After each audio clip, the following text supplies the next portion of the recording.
افضل ثلاث صفقات في تاريخ النادي الاهلي. محمد ابو تريكة، علي معلول، وليد سليمان. اهم ثلاث اهداف في تاريخ النادي الاهلي. جون ابو تريكة في الصفاقسي، جون قفشه في الزمالك، وجون محمد عبد المنعم في الوداد. اهم ثلاث اساطير في تاريخ النادي الاهلي. صالح سليم، محمود الخطيب، ابو تريكة. افضل حارس مرمى. للاسف عصام الحضري. ولا الشناوي. عصام الحضري. افضل باك يمين في تاريخ النادي الاهلي. نسهلها نديها اختيارات: احمد فتحي ولا محمد هاني محمد ولا عمار. ابراهيم حسن ابراهيم حسن او محمد عمار. ولا سليم الشاطر. ابراهيم حسن او محمد عمار. بس احنا عايزين اسم واحد بس. يبقى محمد عمار. افضل باك شمال في تاريخ النادي الاهلي، ودي صعبه جدا. علي معلول. ولا سيد معوض. علي معلول. ما ينفعش جilberto. علي معلول. طب افضل مدرب في تاريخ النادي الاهلي. وائل جمعة.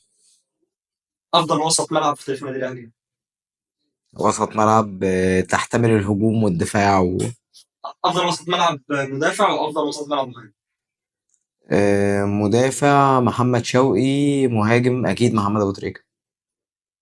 افضل مهاجم في تاريخ النادي الاهلي. دي صعبة، بس محمود الخطيب. شادي محمد ولا احمد السيد. شادي محمد. طب عماد النحاس ولا وائل جمعه. وائل جمعة. طب وائل جمعه ولا شادي محمد.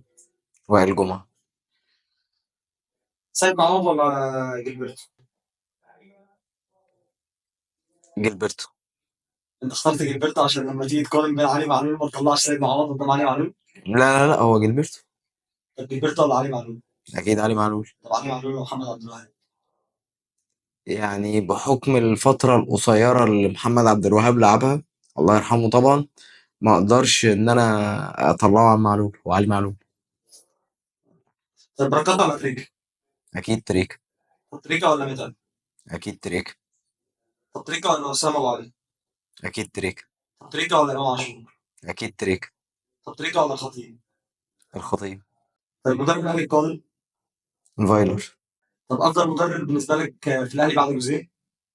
كولر وموسيماني الاتنين زي بعض. افضل مدرب مصري ممكن تشوفه يمسك النادي الاهلي. مفيش حد مصري شايف ان هو عنده الامكانية ان هو يدير منظومة زي النادي الاهلي. ثلاث صفقات تقول لهم مع السلامه. خالد عبد الفتاح، كريم ندفد، وافتح القوس بقى في التالت ده، يعني في فرقة كاملة ممكن تمشي. طب عمر الساعي يطلع اعاره ولا يكمل في النادي الاهلي ياخد فرصه. يكمل وياخد فرصة. طب عمر الساعي يلعب على احمد رضا ولا احمد رضا يلعب على عمر الساعي. ما اقدرش احكم لان انا شفت ده ماتشين وشفت ده ماتشين. طب تلعب احمد رضا ولا اكرم توفيق. العب احمد رضا. طب تلعب احمد موسى ولا اكرم توفيق.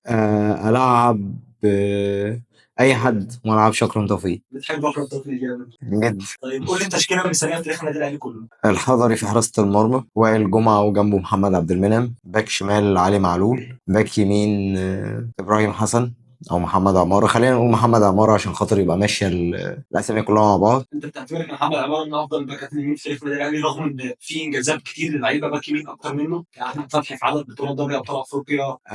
انا بالنسبة لي بحسبها بتأثير اللاعب في فترته. طيب خلينا نتفق على محمد عمار نص الملعب. نص الملعب هلعب محمد شوقي، وطبعا ابو تريكة قدام. مين ممكن يبقى معاهم عشان الموضوع صعب؟ سهل عليك اديلك اختيارات.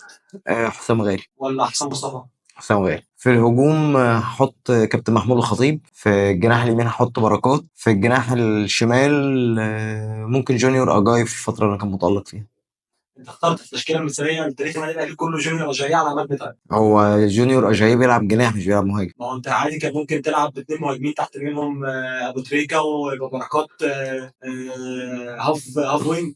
ما بحبش اللعيبة اللي مستواه مش ثابت. صوص على متعب مستوى مش ثابت. اقصد عماد متعب مستواه مش ثابت.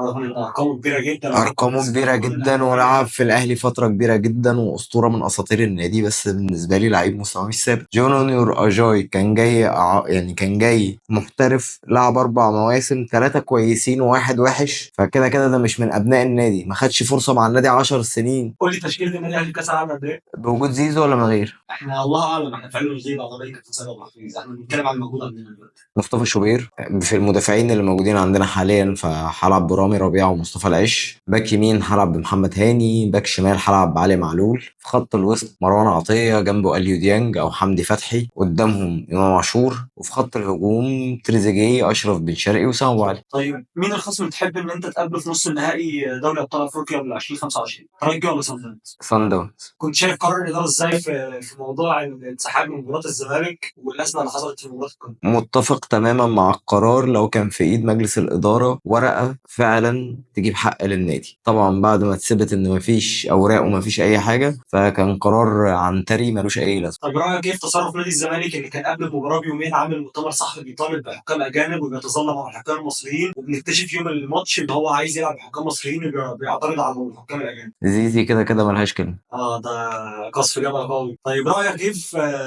في المطلق عموما في اداره كابتن محمود الخطيب للنادي الاهلي في الوقت الحالي؟ بالارقام هو من يعني تاني افضل رئيس مجلس اداره جه للنادي الاهلي بعد حسن حمدي. شايف صفقه زيزو صفقه كيديه ولا صفقه فنيه؟ وهل انت مع الاداره في انها لو تديها انها تقدر تعمل صفقه زي دي تنفذ الصفقه وتخطف احمد سيد زيزو، ولا تجيب لعيب تاني؟ هي صفقة كيدية وفيها جزء فني. جزء فني ليه؟ عشان أنا ما عنديش حد يلعب جناح يمين كويس، فهي صفقة الأهلي محتاج جناح يمين، بس مش أفضل حد الأهلي يجيبه بالفلوس دي هو أحمد السيد زيزو. رايك كيف كابتن محمد شوقي دلوقتي القائم باعمال مدير الكوره في النادي الاهلي، وبالاخص ان احنا بقينا شايفين كابتن محمد رمضان بقى هو المدير الرياضي للنادي؟ ما اقدرش احكم غير لما نخوض التجربه، زي كده لما كابتن خالد بيبو كان هو مدير الكوره في النادي، في ناس كانت قلقانه، في ناس كانت شايفه مناسب مش مناسب. التجربه هي اللي بتحكم وبتحدد مين مناسب ومين مش مناسب. رايك كيف جوده الصفقات اللي الاهلي عاملها في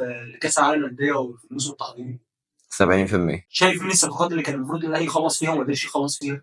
كوتيسا، محمد علي بن رمضان، لان انا جبت 3 خط وسط، التلاتة محليين او 2 محليين وما استفدتش بيهم، وصفقة دفاعية بدل اللعيبة الكسر اللي جت. تشوف حمدي فتحي يرجع نهائي النادي الاهلي ولا يرجع على كاس العالم للانديه بس؟ اعاره كاس عالم للانديه بس لانه فقد الشغف. وتشوف ديانج يرجع للنادي الاهلي يكمل بقيه تعاقده، ولا يبقى فتره كاس العالم للانديه ويتم بيعه؟ ما اعرفش عنده كام سنة، على حسب سنه نحدد يكمل ولا لا. بس الافضل يعني بالنسبة لي لو هو بيلعب في ال 27 28 سنة، لا يكمل عقده مع النادي الاهلي. لو في ايدك شيك على الرياض ان انت تجيب اي لعيب في العالم مهما كان هو سوبر، تجيب مين؟ للنادي الاهلي حاليا هجيب يمين يامال يا اما امبابي. طيب ولو هتجيب اي لاعب مصري من الاثنين، عمر مرموش ولا محمد صلاح؟ هجيب عمر مرموش. طيب تجيب رونالدو ولا ميسي؟ في مستواهم الحالي في مستوى الحالي. اجيب رونالدو.